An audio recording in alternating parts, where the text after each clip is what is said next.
عابد ملک، خواتین و حضرات، میں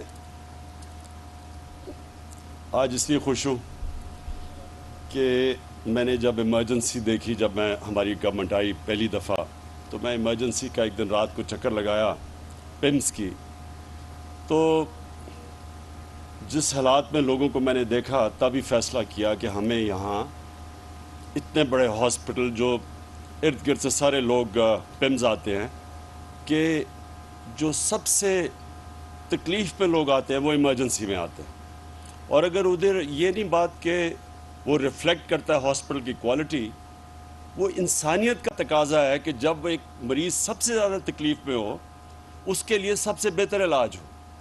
تو یہاں الٹا ہے کہ پمس کے اندر تو کئی بڑی اچھی ڈپارٹمنٹس ہیں، خاص طور پہ ڈینٹسٹری کی میں تعریف کروں گا، لیکن ایمرجنسی کے حالات بہت برے تھے جب میں نے دیکھا۔ تو آج ہم نے پوری وہ ایک پروسیس سے گزرے ہیں، باہر سے آرکیٹیکٹ جو اسپیشلائزڈ ہاسپٹلز بنانے کے آرکیٹیکٹ ہیں، گریم ریپ، جنہوں نے شوکت خانم کا بھی ڈیزائن کیا اور شوکت خانم دونوں ہاسپٹلز کا ڈیزائن کیا، اور آج اگر شوکت خانم کو دونوں ہاسپٹلز کو جوائنٹ کمیشن انٹرنیشنل کی سرٹیفیکیشن ملی ہے، تو اس کی ایک یہ بھی وجہ ہے کہ وہ ایک بلڈنگ بنی ہوئی ہے ایک اسپیشلائزڈ ہاسپٹل کے ڈیزائنر نے، آرکیٹیکٹ نے بلڈنگ بنائی ہے۔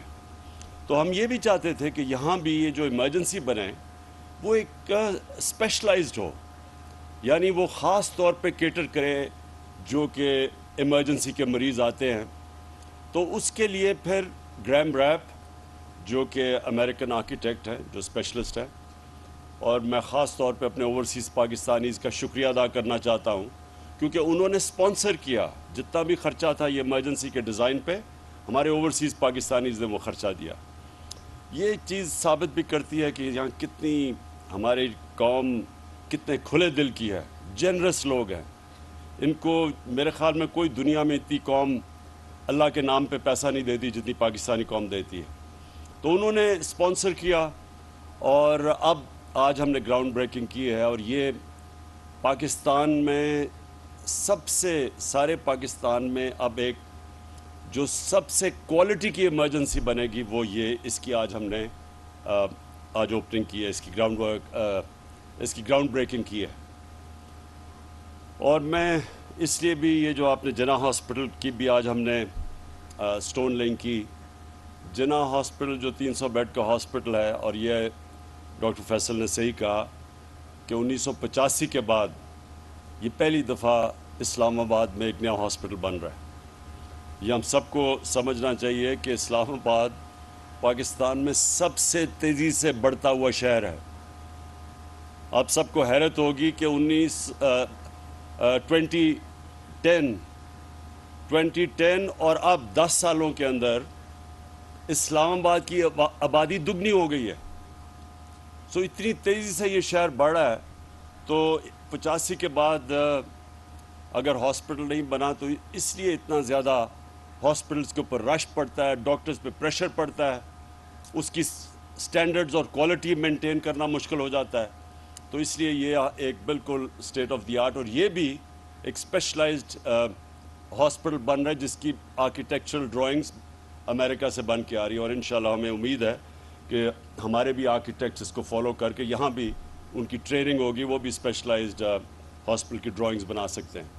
تو یہ میں نے 2 آج ان کی اوپننگ کی ہے، اور میں نے یہ تیسری جو بات کہنی تھی وہ ہیلتھ کارڈ کی ہے۔ میرا یہ ایمان ہے کہ ان 3.5 سال میں کسی پاکستان کی حکومت نے اتنا زیادہ کام عوام کے لیے کیا ہی نہیں ہے۔ ہیلتھ کارڈ جو ہے، health insurance, universal health insurance, سوائے سندھ کے، کیونکہ پروونشل گورنمنٹس پیسہ دیتی ہیں ہیلتھ کارڈ کی انشورنس کمپنی کو پریمیم دینے کا، تو یہ آپ کو پتہ ہونا چاہیے کہ یہ یونیورسل ہیلتھ کوریج ایڈوانسڈ ملکوں کے بھی اندر ایسی ملتی، پریمیم دینا پڑتا ہے آپ کو۔ یہاں ہم اپنی آبادی کے لیے مفت ہیلتھ انشورنس دے رہے ہیں، اور یہ کتنا بڑا خواب تھا، تو شروع میں ساروں نے کہا کہ یہ ہو ہی نہیں سکتا۔ پہلے ہم نے خیبر پختونخوا سے شروع کیا چھوٹے پیمانے پہ، پھر ہم نے آخر میں فیصلہ کیا کہ ہم جتنے بھی ہمارے صوبے ہیں ہمارے نیچے سب کو، ہر خاندان کو ہم ہیلتھ کارڈ دیں گے۔ میں سمجھتا ہوں کہ یہ ہماری جو خواب ہے پاکستان کی، جو اس کی ویژن تھی، فلاحی ریاست، اسلامی فلاحی ریاست، یہ سب سے بڑا ہم نے قدم اٹھایا ہے اس راستے کے اوپر چڑھنے کا، کہ ایک انسانیت کا نظام ہو، ایک غریب خاندان جس کے گھر میں بیماری ہو اور پیسہ نہ ہو بچوں کا علاج کروانے کے لیے، ماں باپ کا علاج کروانے کے لیے۔ کتنے ہمارے ملک میں ایسے خاندان ہیں جن کو یہ فیصلہ کرنا پڑتا ہے کہ ہمارے پاس اگر پیسے نہیں تو ہم کیا کریں گے، قرضے لے لیتے ہیں لوگ غربت کی لکیر سے خاندان نیچے چلے جاتے ہیں، ایک اپنے خاندان کے کسی فرد کا علاج کراتے کراتے وہ غربت کی لکیر کے نیچے چلے جاتے ہیں قرضے لے لے کے۔ تو یہ تب سے میں نے جب سے پولیٹکس میں آیا تھا میرا یہی خواب تھا کہ ایک دن ہمارے شہریوں کو ایک ایسا کارڈ ملے کہ وہ اس ہسپتال میں جا کے علاج کروا سکے جو وہ خواب بھی نہیں دیکھ سکتے تھے کہ پرائیویٹ ہاسپٹلز میں اپنا علاج کروا سکیں۔ اور مجھے اتنی خوشی ہوئی، مہینہ پہلے ڈاکٹرز ہاسپٹل کے ان کے جو اونر ہیں انہوں نے مجھے کال کیا اور مجھے مبارک دی کہ پہلی دفعہ ڈاکٹرز ہاسپٹل میں ایک مزدور کا ہارٹ کا آپریشن ہوا جو وہ تصور بھی نہیں کر سکتا کہ اتنا ایک پرائیویٹ ہاسپٹل میں مہنگا ہوگا۔ تو یہ ہماری یہ ایک قدم ہے، اس سے ایک پورا ہیلتھ سسٹم بنے گا پاکستان میں، پرائیویٹ سیکٹر آئے گا، پبلک پرائیویٹ پارٹنرشپس ہوں گی اب ہاسپٹلز میں، ہیلتھ سسٹم میں، کیونکہ اتنا زیادہ ہم نے پیسہ دیا ہے ہیلتھ انشورنس میں۔ تو اب کوئی بھی غریب علاقے کے اندر پرائیویٹ سیکٹر جا کے ہاسپٹل کھول سکتا ہے، جو پہلے کبھی وہ نہیں، کیونکہ لوگوں کے پاس پیسہ نہیں تھا، پرائیویٹ سیکٹر نہیں جاتا تھا۔ اور گورنمنٹ ہاسپٹلز بھی مجھے افسوس سے کہنا پڑتا ہے کہ آپ دیہاتوں کے اندر جائیں، ڈسٹرکٹس میں جائیں، وہاں ڈاکٹرز نہیں ملتے، ڈاکٹرز بھی وہاں جانا پسند نہیں کرتے دور دراز علاقوں میں۔ مجھے میاں والی میں کیونکہ میرا حلقہ تھا، میں وہاں کیمپیننگ کرتا تھا، بہت برے حالات ہوتے تھے ہاسپٹلز کے، کیونکہ ڈاکٹرز عموماً جاتے نہیں تھے وہاں، نرسز نہیں ملتی تھی وہاں۔ تو اب پرائیویٹ سیکٹر کو انسینٹو مل گیا ہیلتھ کارڈ کی وجہ سے کہ وہ بھی اب دور دراز علاقوں میں جا سکتے ہیں۔ آخر میں صرف یہ کہنا چاہتا ہوں کہ مجھے بڑی خوشی ہے کہ ہر فیلڈ کے اندر، چاہے وہ اکنامکس ہو، چاہے ہیلتھ کیئر ہو، چاہے تعلیم ہو، کسی نے بھی نہیں پاکستان میں سوچا تھا کہ 70 سال کے بعد ایک حکومت کوشش کرے گی ایک تعلیمی نصاب لانے کے لیے، کیونکہ ہمارا ایک طبقاتی تعلیمی نظام بنا ہوا ہے۔ امیر کے لیے انگلش میڈیم اور اچھے نوکریاں، ہمارے نیچے عوام کے لیے ممکن ہی تھا اوپر آنے کا، کیونکہ سسٹم، تعلیم کا سسٹم ہی اوپر نہیں آنے دیتا تھا۔ اور یہ پھر انگلش کی جو زبان ہے، یہ بجائے تعلیم سیکھنے کے لیے یہ کلاس ڈسٹنکشن بن گئی کہ انگریزی جو بولتا ہے وہ اوپر والی کلاس کا ہے، وہ بیچارے نیچے والی کلاس کے۔ اتنا بڑا یہ غلامی کا ہمارے اوپر بوجھ پڑا ہوا کہ ہم کئی دفعہ میں دیکھتا ہوں کہ لوگ صرف یہ ثابت کرنے کے لیے پڑھے لکھے ہیں، وہ پہلے انگریزی میں 4-5 جملے کہتے ہیں پھر اردو میں آتے ہیں۔ یہ جو ہم نے اپنے اوپر احساس کمتری کا نظام بنایا ہوا ہے، یہ صرف اور صرف ایک کلونیل ایجوکیشن سسٹم کی وجہ سے جو ہم نے چینج نہیں کیا۔ تو آج مجھے بڑا فخر ہے، ہم نے شروعات کر دی ہے بڑی مشکلوں سے، ایک سلیبس، ایک کریکولم، نصاب، اور 5 سے پھر آہستہ آہستہ اوپر لے کے جائیں گے۔ اور اس کے علاوہ جو ہم نے سیرت نبی کا فیصلہ کیا کہ اپنے سارے بچوں کو نبی کی سیرت پڑھائیں گے، کیریکٹر بلڈنگ کے لیے۔ یہ بڑا ضروری ہے، بڑی قوم بن ہی نہیں سکتی جب تک اس کا کیریکٹر بڑا نہ ہو۔ ہم جب مدینہ کی ریاست کی بات کرتے ہیں، مدینہ کی ریاست کی سب سے بڑی کوالٹی کیا تھی؟ نبی صلی اللہ علیہ وسلم نے لوگوں کے کیریکٹر بدل دیے۔ وہ فکری انقلاب تھا۔ لوگ غلط سمجھتے ہیں کہ وہ تلوار سے کوئی انقلاب آیا تھا۔